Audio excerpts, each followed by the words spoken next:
So this is 20.6.2, section 6.2 in your textbook.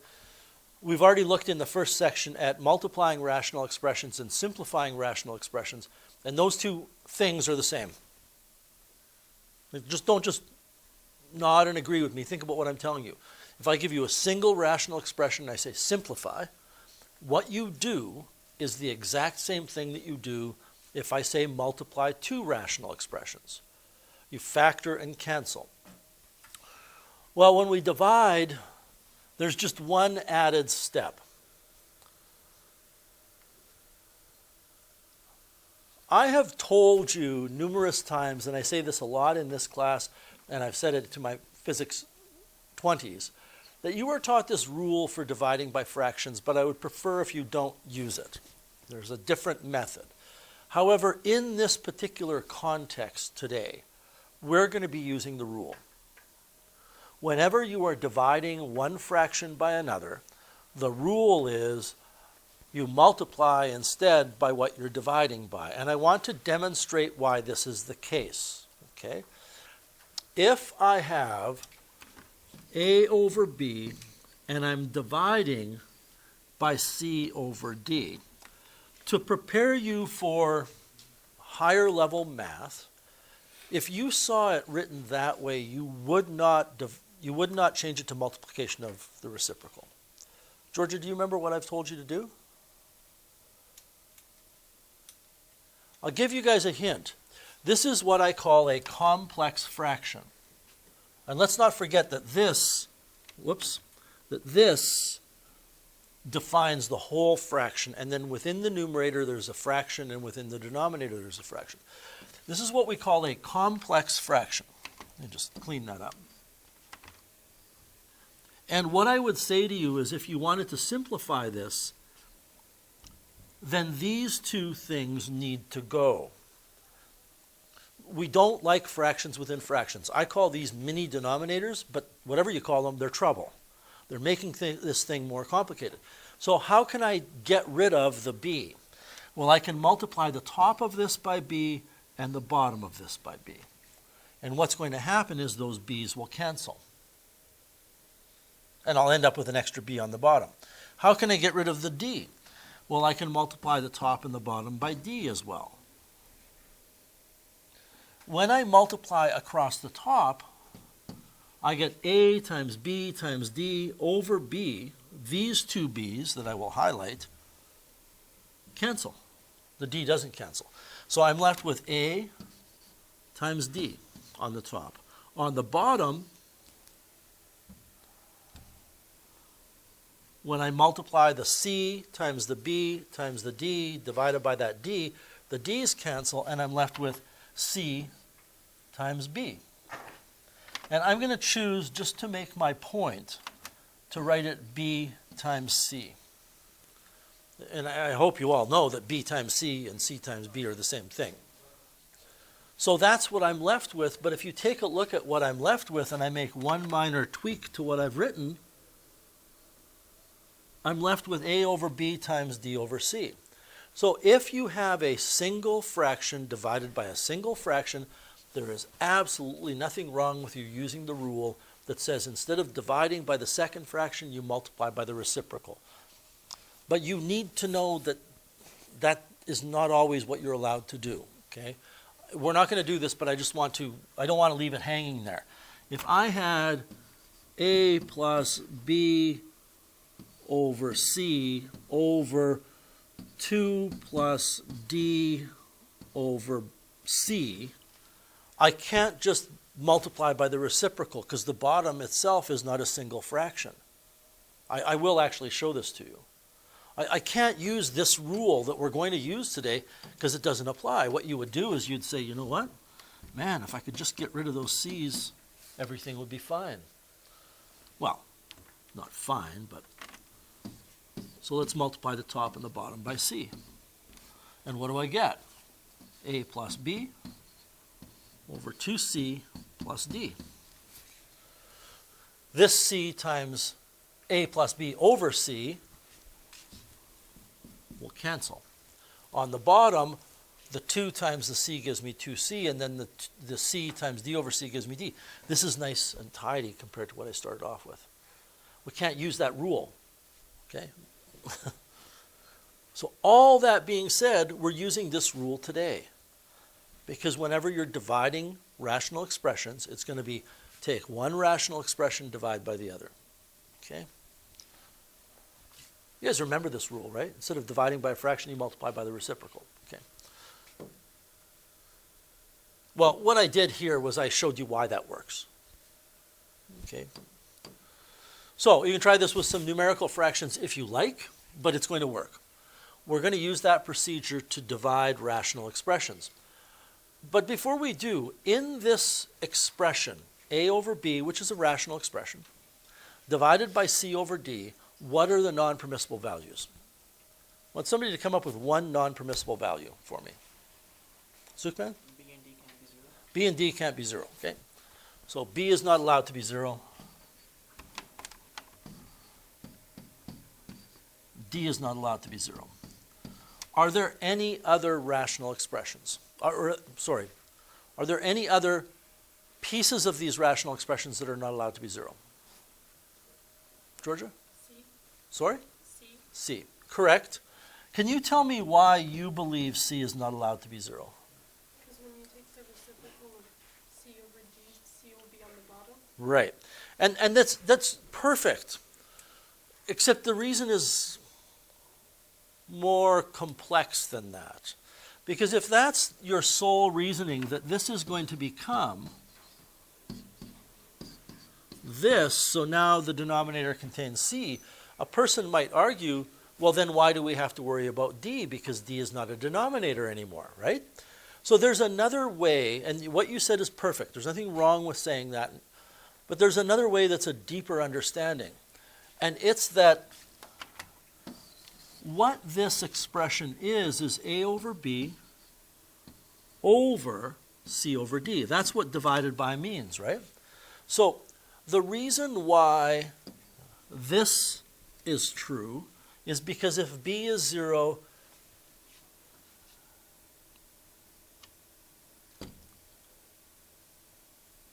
trying to decide what to do here, is that if B is 0, this thing is not defined. Because you'll be taking A divided by 0, which would be not defined. The reason why this is true is because if D is 0, this is not defined. The reason why this is true is because if C is 0, this whole thing is not defined, because if C is 0, this C over D becomes 0. If I make this a 0, then this whole thing is 0, and I will be dividing something by 0. And that's maybe a better way to look at it, particularly when we get to trigonometry. You're probably wondering, what does trigonometry have to do with this? Well, it will have something to do with it. When you get to trigonometry in grade 12 math, we have to think that way. And it turns out that in trigonometry, that C, which is a numerator of that whole fraction on the bottom, might itself be another fraction. So you have to think of dividing by 0 as your sole motivation, and you look at the original expression. There's nothing wrong with saying, yeah, when I flip it, C becomes a denominator, though. Okay? So those are our denominators. Now the shortcut here is this. The things that correspond to non-permissible values are always going to be found by looking at any denominator in the original expression and the numerator of anything you're dividing by. That's the rule. And if we put that together with this, we turn problems into problems from yesterday. It's that simple, really. Let's take a look at some examples now. Simplify. So the first thing is, let's write our non-permissible values. C is not allowed to be 0 because I see a factor of C. I see a factor of C here, and I see a factor of c there. B is not allowed to be 0, and A is not allowed to be 0 because, it doesn't matter with the color, A and B are factors of the numerator of what we're dividing by. So the reason why C is not allowed to be 0 is it's in a denominator. The reason why A and B are not allowed to be 0, if you take George's line of reasoning, which is valid, and say I'm going to multiply it by the reciprocal, making that A over B in denominators, that's where they come from. If you use my reasoning, the reason why A and B can't be 0 is because if they are, this whole thing becomes equal to 0 and you're dividing by 0, so you're not allowed to do that. Does that make sense? Okay. Now let's rewrite the question. 35 a squared b squared over 5c multiplied by 10c over 21 a to the 4b.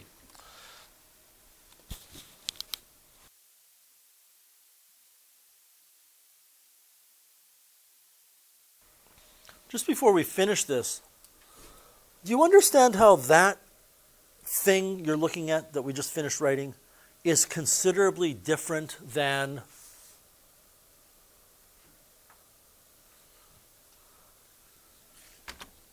this thing we were working on when we went over the homework? You see how it's different? What I'm getting at is this thing you're looking at here requires you to physically factor things and rewrite all of the factors. I don't believe we need to do that here. I don't think we need to write, for example, he says as he writes it, 7 times 5 times A times A times B times B times 2 times 5 times C. Are you with me on what I'm trying to tell you here? Because these are monomials, it's already factored, really. We just have to know that 35 is 7 times 5. So at some point with monomials, you abandon the whole factoring idea, and all we do is we just say, we're really using exponent laws. If I have a squared on the top and a to the 4 on the bottom, that's going to mean I have the equivalent of a squared on the bottom, because a squared on the top is a times a to the 4 on the bottom is a times a times a times a. So when you cancel pairs of a's from the top and the bottom, you're left with a squared on the bottom. Do you agree that c will cancel entirely? And in terms of b's, we're going to end up with a single b on the top, I think. And the numbers, quite frankly, I don't care how you figure out what 35 times 10 over 5 times 21 is. I would say the following, that 10 over 5 is 2. 35 over 21 I can reduce by a factor of 7 and get 5 over 3 times the 2 is 10 over 3. Quite frankly, at this point in the game, if you simply want to load those numbers into your calculator and go math, enter, enter to get a fraction, I don't care. That's not going to help you with questions like this, right? The numerical aspect is easy. But does anybody have any questions with example A? All right. So, we need to do a couple of preparatory things.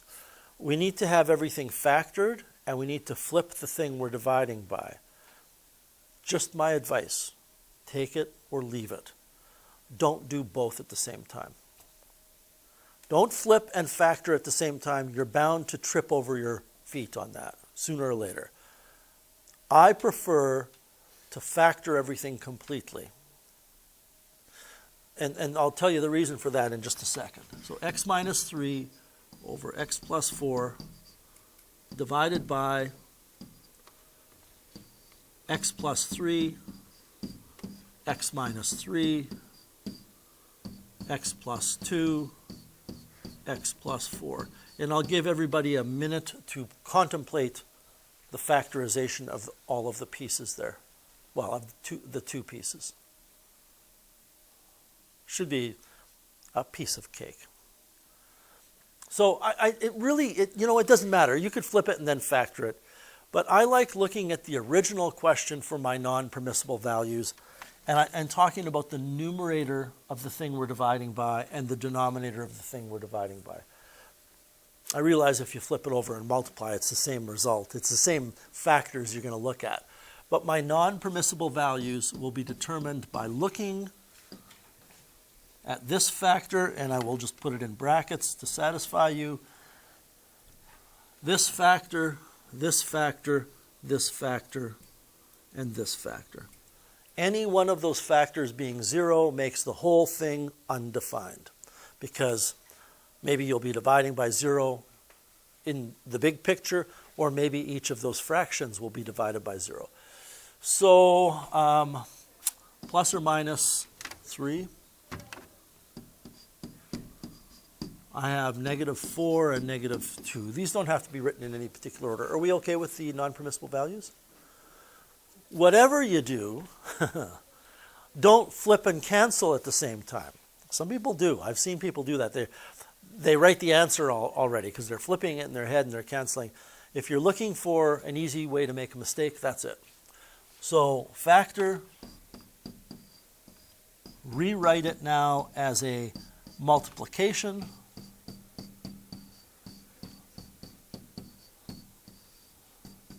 See, I didn't flip it. X plus 2, x plus 4, x plus 3, x minus 3. So I don't know how to describe what happens here, for me anyway. I know what I have to do, but because you're doing all these little things, sometimes you'll just forget one step. You'll forget to flip it, or you'll factor it incorrectly. There's a bunch of little details. So all I've done is I've rewritten the second fraction the other way around. The denominator becomes the numerator becomes the denominator. You really don't need to write times. I like to. And now I can say the following. Cancel, cancel, cancel, cancel. So what are we left with? X plus 2 over x plus 3.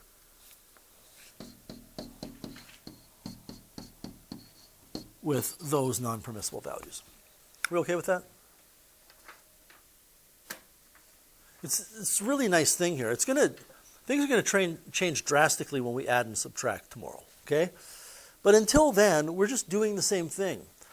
We just take a question like this and turn it into a question like yesterday, which is really like a question from Friday's class.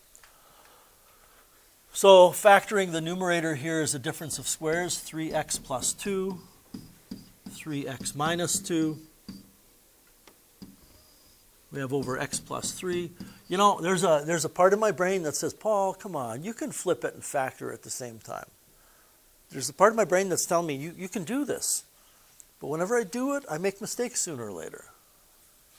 If you can do it and you feel confident in doing it, do it. Times, I flip it. Oh, sorry. See, I want to do too much at once. Divided by, I'm going to factor things by taking a 2 out, 3x minus 2, and a 3 out, x plus 3, and now I can flip it.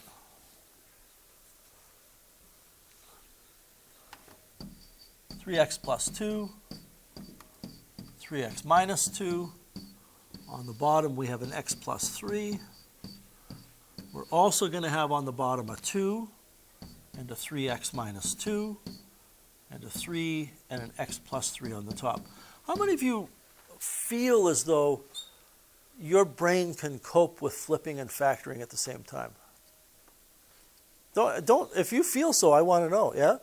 Maybe that's just the dark, empty room in my brain.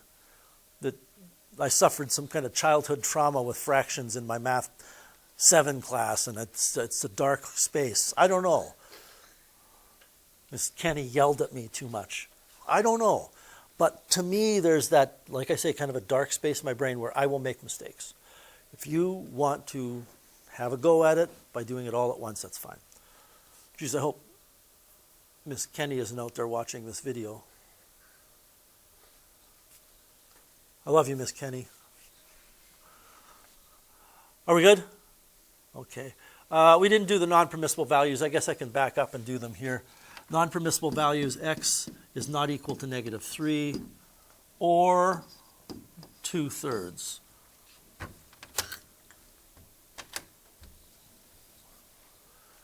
Because if I take 3x minus 2 and set it not equal to 0, I add 2 and divide by 3. It's all but done here. We just have to do the following. I have these two factors which are identical. I have these two factors which are identical. All I'm left with is 3 times 3x plus 2 over 2.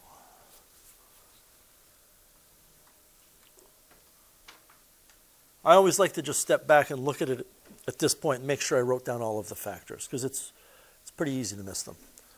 All right?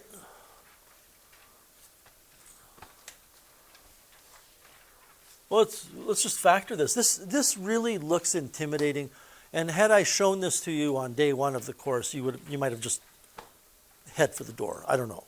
It's not tough, is it? Those things are all easily factorable because the quadratics are 1m².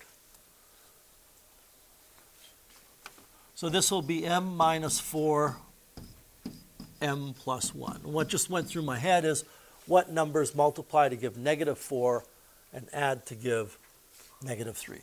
Don't forget, this is going to be divided by and divided by. We'll worry about flipping after it's all factored. And again, those of you that want to lead a risky life, go ahead and do it all at once. Okay? I can factor a common factor out of the m² plus 5m. The numerator of my middle one will be m minus 3, m minus 4. And I don't quite know how to explain this part of what goes on in my brain, but once you get good enough at math, maybe it's just that you're on autopilot. You look at m² minus 7m plus 12 and you just go, well, that's m minus 3, m minus 4. How many of you, for something like that, just see it? Like you just know that's what you're going to write. That's really the level that you want to be at, because again, if you spend even 1 minute on each of these factorizations, that's 6 minutes. For the start of a question on an exam that has 20 questions. You would never have enough time to finish the exam. The bottom here requires, for me anyway, a little more thought. It's m plus 5, m minus 3. And again, at this stage of the game, I don't feel compelled to explain how I'm factoring all of these. I feel that you should be able to factor them yourself and give me affirmation that they're correct. On the top of the last rational expression, it's a difference of squares. And the bottom of the last one has a common factor of m. And here's where I would step back and just double check on all of the factoring. And I'm doing so silently. So you should be doing so as well, meaning I'm not going to explain it to you. But I think it looks okay. Now we can flip over those two ones we're dividing by, and we're going to have m minus 4, m plus 1 on the top. On the bottom, we're going to have an m plus 5. We're going to have this part now will be on the top.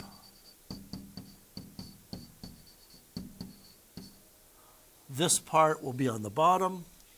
Well, I mean, you could have, everybody, look, you could have done that here, right? There's nothing to prevent you from doing that there. But I didn't. I missed that. So m minus 3, m minus 4. The final one, the m and the m plus 3, which is on the bottom, goes to the top.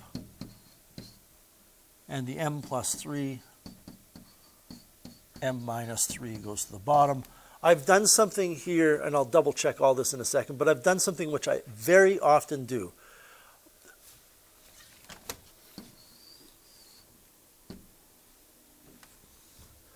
Do your non-permissible values by looking at the top line, right? Because once I put it all together, you may miss what was in a numerator or a denominator.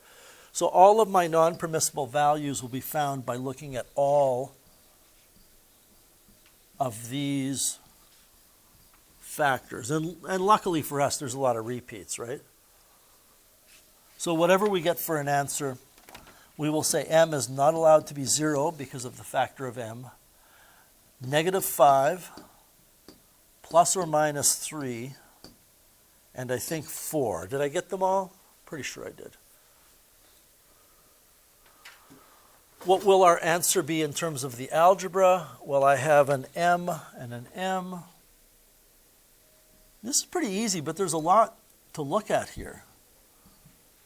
M plus 5, M plus 5, M plus 3, M plus 3. I think I got them all, so it's M plus 1. I don't need brackets anymore.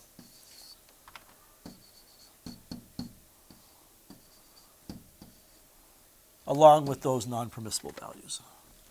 So we're okay with that? Okay, you want to give me a stroke? Brain aneurysm? Do this.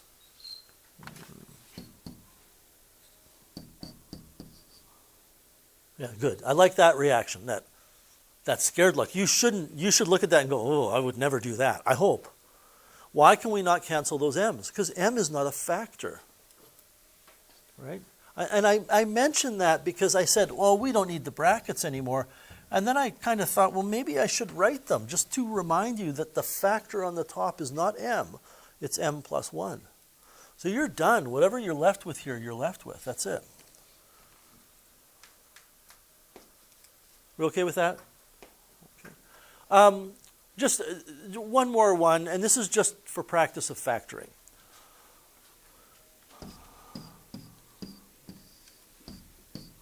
I will admit that flipping and factoring together is quicker, isn't it? You're writing a lot less. If you want to do that, why don't I open that door to that little empty room in my brain and see what happens here. I'm going to flip and factor at the same time. So I'll wait until I get there. Here it's going to be 2x and x. It's got to be 3 and 1.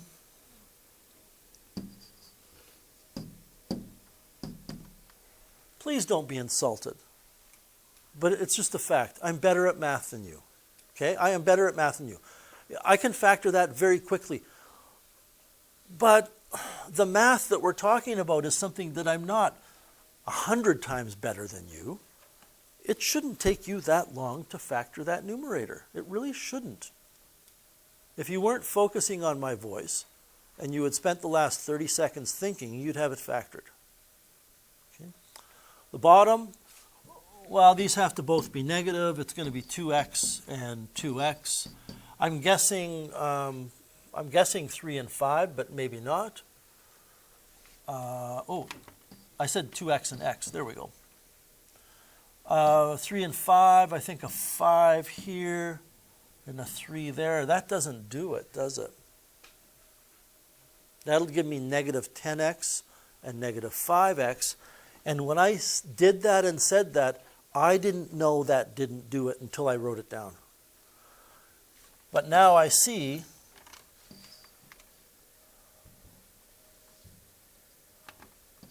that if I go minus 3 here and minus 5 there, I will get negative 11x. So let's try this. Come on, Paul, you can do it. I'm going to multiply by the reciprocal, and I'm going to factor at the same time. So I have to focus on the denominator to factor what's now the numerator. See, I can do this, but I'm really pushing the limit of my brain here. I start to lose a bit of confidence in what I'm going to tell you. I'm looking at this thing, right?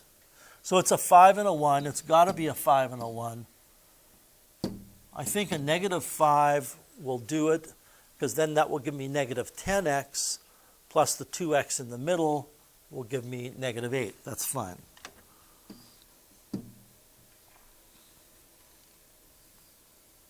Yeah. Now what we want to do is factor the old numerator and write it in the denominator. See, don't you think that that's a little weird to think about? You see why you could get confused? Okay, so maybe it's not just me. Maybe I didn't suffer a mathematical trauma in junior high math.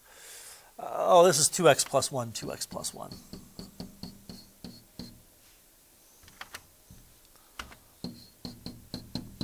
Yeah, and over the years, every time I teach this lesson, I go, every now and then I'll go, you know what, and let's just flip it and multiply. It's not easier. Non-permissible values.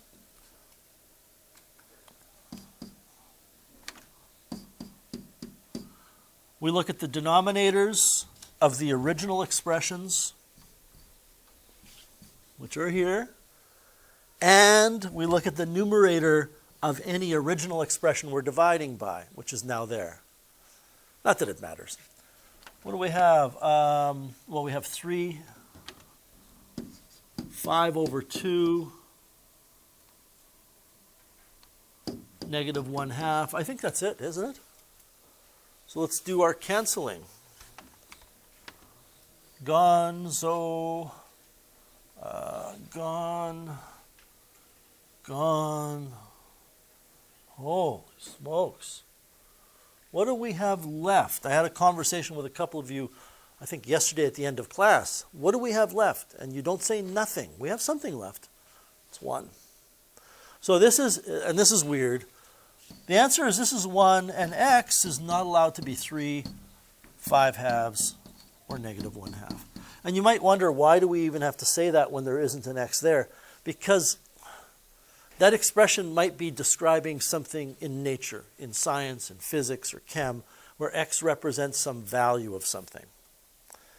And because that's the original expression, that value of x of 3 is never allowed, even though it's going to give you a result of 1. That's it. You are factoring, flipping by things you're dividing by, getting non-permissible values by looking at the denominators of everything to begin with and the numerator of anything you're dividing by. Then once you factor and flip, you can cancel, because when you factor and flip, it becomes yesterday's stuff, which is Friday's stuff. So get to work on those, please. We still got about 20 minutes or so here. And I'm going to take attendance, and I'll be around to give you a hand.